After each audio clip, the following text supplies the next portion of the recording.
Ça m'a un peu stressée parce que je me demandais si ça m'arrivait à moi. La violence et l'intimidation ont beaucoup fait jaser à l'école J.H. Leclerc cette année.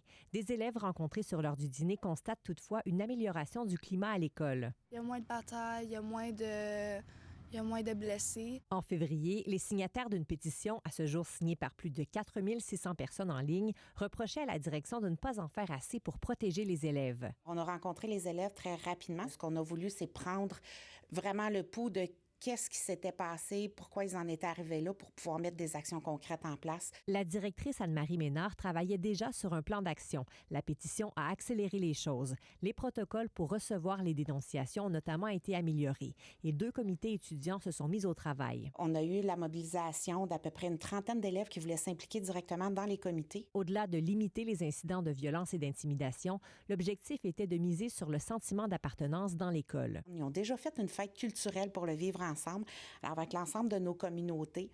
On a resserré nos règles aussi, entre autres pour les retards et les absences. Il y avait beaucoup d'élèves qui marchaient allègrement dans l'école. On a resserré ça.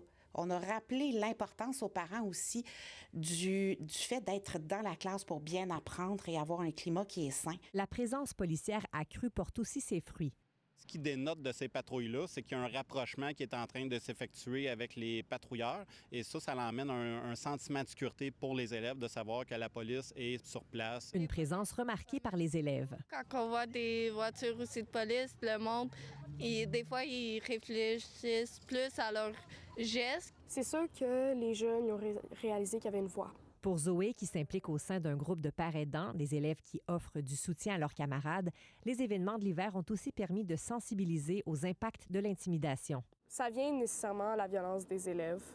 C'est à la direction de gérer la violence. Ça a éveillé dans les têtes des jeunes que,